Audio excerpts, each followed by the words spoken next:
세 번째 오사 그들에게 이르시되 이제는 자고 쉬라 그만 되었다 때가 왔도다 보라 인자가 죄인의 손에 팔리느니라 일어나라 함께 가자 보라 나를 파는 자가 가까이 왔느니라. 예수께서 말씀하실 때에 곧 열둘 중의 하나인 유다가 왔는데 대제사장들과 서기관들과 장로들에게서 파송된 무리가 검과 몽치를 가지고 그와 함께 하였더라. 예수를 파는 자가 이미 그들과 군호를 짜 이르되 내가 입맞추는 자가 그이니 그를 잡아 단단히 끌어가라 하였는지라. 이에 와서 곧 예수께 나와 랍비어하고 입을 맞추니 그들이 예수께 손을 대어 잡거늘 곁에 서 있는 자 중의 한 사람이 칼을 빼어 대제사장의 종을 쳐 그 귀를 떨어뜨리니라. 예수께서 무리에게 말씀하여 이르시되 너희가 강도를 잡는 것 같이 검과 몽치를 가지고 나를 잡으러 나왔느냐? 내가 날마다 너희와 함께 성전에 있으면서 가르쳤으되 너희가 나를 잡지 아니하였도다. 그러나 이는 성경을 이루려 함이니라 하시더라. 제자들이 다 예수를 버리고 도망하니라. 한 청년이 벗은 몸에 배 홑이불을 두르고 예수를 따라가다가 무리에게 잡힘에 배 홑이불을 버리고 벗은 몸으로 도망하니라. 그들이 예수를 끌고 대제사장에게로 가니 대제사장들과 장로들과 서기관들이 다 모이더라. 베드로가 예수를 멀찍이 따라 대제사장의 집 뜰 안까지 들어가서 아랫사람들과 함께 앉아 불을 쬐더라. 대제사장들과 온 공회가 예수를 죽이려고 그를 칠 증거를 찾되 얻지 못하니 이는 예수를 쳐서 거짓 증언하는 자가 많으나 그 증언이 서로 일치하지 못함이라.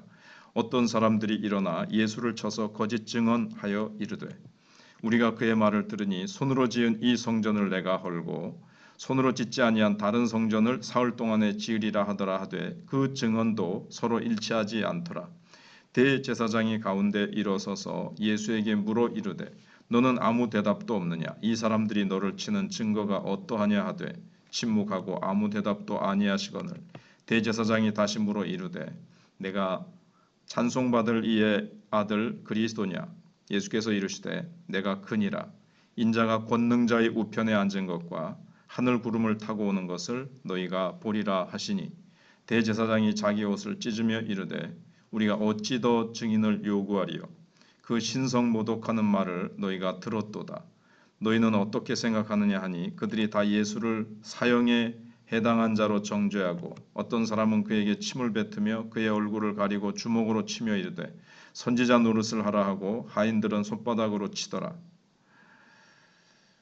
베드로는 아랫뜰에 있더니 대제사장의 여종 하나가 와서 베드로가 불 쬐고 있는 것을 보고 주목하여 이르되 너도 나사렛 예수와 함께 있었도다 하거늘 베드로가 부인하여 이르되 나는 내가 말하는 것이 무엇인지 알지도 못하고 깨닫지도 못하겠노라 하며 앞들로 나갈새 여종이 그를 보고 곁에 서 있는 자들에게 다시 이르되 이 사람은 그 도당이라 하되 또 부인하더라. 조금 후에 곁에 서 있는 사람들이 다시 베드로에게 말하되 너도 갈릴리 사람이니 참으로 그 도당이니라. 그러나 베드로가 저주하며 맹세하되 나는 너희가 말하는 이 사람을 알지 못하노라 하니 닭이 곧 두 번째 울더라. 이에 베드로가 예수께서 자기에게 하신 말씀 곧 닭이 두 번 울기 전에 내가 세 번 나를 부인하리라 하심이 기억되어 그 일을 생각하고 울었더라. 아멘. 예수님이 세 번째 기도하신 후에 때가 다 된 것을 알으셨습니다. 그래서 제자들에게 더 이상 기도할 것을 요구하지 않으시고 같이 가서 예수님이 붙잡히는 것을 보게 하셨습니다. 41절, 42절 말씀입니다. 그때서야 비로소 가룟 유다가 대제사장이나 서기관들이 보낸 무장 세력들을 이끌고 예수님에게로 다가왔습니다. 우선 그들은 예수님의 제자가 대략 12명쯤 되니까 일단 제자들을 제압하려면 적어도 한 50명쯤 이상 왔었을 겁니다. 근데 이상하게도 그들의 목표는 제자들을 전부 잡는 것이 아니라 예수님을 잡는 것을 주 목적으로 삼았습니다. 또 밤에는 예수님과 제자들이 혼돈될 수 있으니까 가룟 유다가 예수님에게 입맞추는 것을 표시로 삼았습니다. 그것이 이제 43절로 45절 말씀입니다. 그래서 예수님은 유다가 배신의 입맞춤을 할 것을 알고 계시면서도 그와 입을 맞추셨습니다. 우리 같으면 그 입 치워라. 도대체 너의 그 더러운 입을 어디다 갖다 대느냐. 이렇게 우리는 말했을 텐데 예수님은 순순하게 입을 맞추셨습니다. 이것이 바로 가룟 유다의 배반의 입맞춤이었습니다. 겉으로는 가장 친한 체 하면서 뒤에서 배반하여 온갖 악한 모략을 다 짜는 것입니다. 근데 여기서 몇 가지 일이 일어나게 됐습니다. 하나는 역시 베드로가 사고를 치는 것이었습니다. 베드로가 예수님이 붙들려가는 것을 보고 참지 못해서 칼을 휘둘러서 대제사장의 종의 귀를 쳐서 잘라버린 것이었습니다. 아마 머리를 쳤는데 칼이 미끄러지면서 귀가 잘라졌는지도 모르겠습니다. 베드로는 기도하지 않고 자기 혈기를 죽이지 않고 있다가 예수님을 자기 힘으로 지키려고 한 겁니다. 인간적으로 보면 베드로의 행동은 용기 있는 것이었지만 실제로는 하나님의 뜻을 가장 거스르는 것이었습니다. 베드로는 가이사랴 빌립보에서도 예수님이 예루살렘에 가면 죽음 당하시고 사흘 만에 살아날 것이라는 말씀을 들었을 때 절대로 안 된다고 했다가 예수님으로부터 사탄아 내 뒤로 물러가라는 책망을 들었던 적이 있었습니다. 때로 하나님의 일을 할 때는 비겁한 것 같이 보이는 것이 잘하는 것일 수도 있습니다. 그러나 예수님은 그 사람의 귀를 도로 붙여주셨습니다. 사실 붙들려가면서도 기적으로 원수의 귀를 도로 붙여주시는 것은 참으로 놀라운 일이었죠. 조금 전에 떨어졌던 귀가 도로 붙였는데도 사람들은 그냥 예수님을 붙잡아 갔습니다. 예수님은 붙들리면서 한 가지 말씀하셨습니다. 왜 나를 잡는데 강도를 잡는 것 같이 검과 몽치를 가지고 왔느냐. 내가 매일 성전에서 사람들에게 말씀을 가르쳤는데 잘못한 것이 있으면 그때 잡으면 될 것이지 왜 이렇게 밤에 무장하고 강도처럼 나를 취급하느냐 하는 거죠. 이것이 바로 그들의 체포가 떳떳하지 못한 것을 보여줍니다. 정당하지 못한 거죠. 예수님은 이것도 성경을 이루기 위한 것이라고 말씀하셨습니다. 그런데 이 성경이 어느 성경인지는 이제 분명하지 않지만 구약 성경에 구체적으로 나와 있지는 않지만 이사야서에 예수님이 고난당하실 것이라는 그 말씀을 보면 우리가 그렇게 보면 되겠습니다. 또 하나는 한 청년이 옷을 벗고 혼니부를 두르고 예수님을 따라오다가 붙들리니까 혼니부를 벗고 맨몸으로 달아났다고 51절 52절에 되어 있는데 이 겟세마네 동산 근처가 마가 요한의 집이었을 것이라고 다들 봅니다. 근데 마가 요한은 12제자는 아니었거든요. 근데 밤에 자다가 막 무슨 소리가 나니까 놀라서 깨서 나와 본 겁니다. 그랬다가 예수님이 잡혀가는 사건을 목격하게 되고 따라오다가 붙잡히게 되니까 이게 놀래서 잘 때 덮고 있던 이 혼니부를 채로 그냥 몸을 감싸고 나왔다가 붙잡히니까 혼니부를 버리고 도망갔습니다. 대부분 이 사람이 마가 요한일 것이다. 다 이렇게 이제 봅니다. 지금 이렇게 구체적으로 알 수 있는 것은 이 마가 복음을 쓴 마가가 아니고는 이렇게 자세히 쓰기가 어렵죠.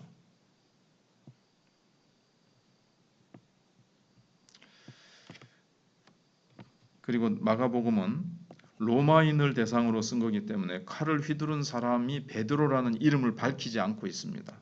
마가복음에서는 혹시 로마인들에게 베드로가 좋지 않은 이미지를 줄까 해서 이렇게 이름을 밝히지 않은 겁니다.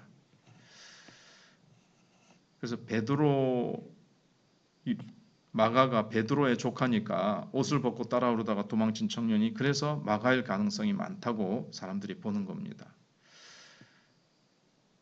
예수님은 체포되신 후에 대제사장회로 끌려갑니다. 그랬더니 거기에 대제사장들과 장로들과 서기관들이 다 모여 있습니다.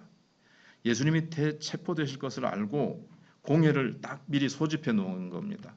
근데 사실 이 산헤들린 공회는 밤에는 모이지 못하게 되어 있습니다. 그러니까 지금 불법적으로 야간에 불법 소집을 한 거고 불법 재판을 한 거죠.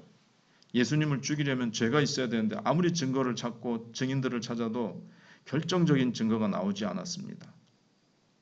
오늘 본문에 보면 57절 58절에 증인들이 이 말 저 말을 하는데 다 맞지 않아요.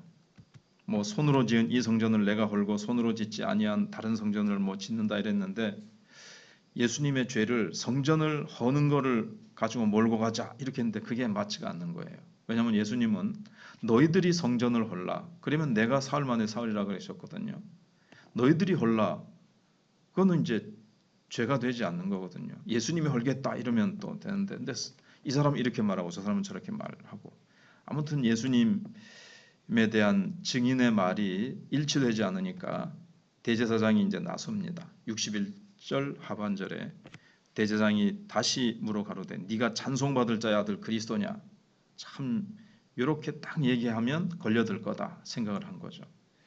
근데 예수님은 본질을 묻는 이제 질문입니다. 예수님의 정체성에 대해서. 유대인들은 메시아를 믿긴 믿어도 하나님의 아들로 믿지 않고 이제 정치적인 영웅을 기대했거든요. 근데 제사장이 듣자 하니까 예수님이 하나님의 아들 그리스도라는 말을 사람들이 그렇게 얘기하더라. 그걸 이제 듣고 있었기 때문에 네가 찬송받을 자의 아들 그리스도냐? 딱 물었습니다. 근데 예수님은 분명하게 대답하셨습니다. 62절에 내가 그니라 인자가 권능자의 우편에 앉은 것과 하늘 구름을 타고 오는 것을 너희가 보리라. 예수님은 자신이 죽음을 이기고 승리해서 하나님의 보좌 우편에 앉으실 것과 구름을 타고 이 세상에 심판주로 오실 것을 알고 계셨습니다. 내가 그니라. 예수님은 당당하게 대답하셨습니다. 예수님이 하나님의 보좌 우편에 앉으신 것과 구름을 타고 오시는 것이 인간에게 가장 중요한 사건입니다. 예수님은 보좌 우편에서 온 세상을 통치할 권한을 이제 곧 받으실 겁니다. 최종적으로 온 세상을 심판하러 구름을 타고 오실 때 지구상에 있는 인간들뿐만 아니라 모든 죽었던 사람들이 다 살아나서 예수님을 보게 될 것입니다. 그때 이 제사장들도 보게 될 겁니다. 대제사장은 예수님을 알려고 물은 것이 아니라 예수님의 입에서 하나님의 아들이라는 말이 나오게 하려고 유도신문을 한 것이고 이 말이 나오자마자 자기 옷을 찢으면서 이 참남한 말을 들을 수가 없다. 이건 사형에 해당된다. 그렇게 사람들의 동의를 얻어내면서 예수님을 때리기 시작했습니다. 근데 이게 모든 게 하나님의 뜻을 따라서 이루어져 가고 있는 겁니다.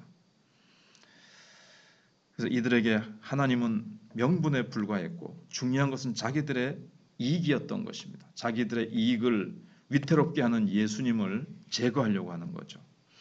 예수님은 기도하셨기 때문에 자기의 정체성에 대해서 그리고 분명하게 하실 말을 하셨습니다. 신실한 증인이신 거죠. 요한계시록에 있는 대로. 근데 베드로는 예수님의 말씀대로 신앙에 큰 실패를 하게 됩니다. 예수님으로부터 오늘 밤에 닭 울기 전에 네가 나를 3번 모른다고 부인하리라는 말씀을 들었습니다. 그러면 닭 울기 전까지 딱 어딘가 딱 몸을 감추고 있으면 됐습니다. 그런데 도저히 주님이 어떻게 돼 가시는지 궁금해서 견딜 수가 없습니다. 그 사람들 뒤를 따라와서 대제사장의 집에 뜰까지 따라 들어왔는데 불을 쬐고 있었기 때문에 베드로는 그 사이에 숨으면 될 줄 이제 알았습니다. 하지만 생각보다 베드로를 아는 사람들이 많았습니다. 하인들 중에서 예수님의 설교도 듣고 떡도 먹었던 사람들이 있었겠죠. 처음에는 어느 여자종이 베드로를 지목하면서 너도 예수와 같이 있었다. 근데 사람들의 관심은 예수님에게 쏠려 있었기 때문에 아마도 이 말이 사람들의 큰 관심을 끌지는 못했을 겁니다. 그래서 베드로는 예수님을 부인하고 위기를 모면했습니다. 자기는 무슨 소리 하는지 모르겠다. 조금 뒤에 또 다른 여종이 이 사람도 그 당이라. 베드로는 또 부인했습니다. 나중에는 다른 사람이 그가 갈릴리 억양이기 때문에 예수의 당이 틀림없다고 했을 때 저주하고 맹세하면서 예수를 모른다고 부인했던 겁니다. 그러니까 바로 닭이 2번 울었습니다. 베드로는 예수님이 하신 말씀이 생각나서 밖에 나가서 심히 울었다고 했습니다. 베드로는 정말 예수님을 부인할 생각이 아니었죠. 예수님을 사랑했고 죽는 자리까지 같이 가고 싶었습니다. 하지만 그의 육신이 약했습니다. 사람이 겁에 질리니까 말이 자기 뜻대로 나오지 않았던 겁니다. 결국 베드로가 자기를 부인하지 못하니까 기도 시간에 자기를 예수님처럼 철저하게 부인해야 되는데 그렇게 못하니까 예수님을 부인하고 말았습니다. 우리가 하나님의 능력에 붙잡히려면 자기의 힘을 완전히 빼야 됩니다. 그리고 예수님이 하신 것처럼 하나님의 말씀에 자신을 완전히 쳐서 복종시켜야 됩니다. 마치 야곱이 야복강가에서 천사와 씨름하듯이 자신을 완전히 패대기 쳐야 됩니다. 그러면 나는 죽지만 하나님의 뜻은 살아나게 됩니다. 오늘도 우리의 복잡한 생각들과 인간적인 고집들을 다 쳐서 복종시켜서 악이 미쳐 날뛰는 이 시대에 모든 믿음으로 우리가 승리해야 되겠습니다.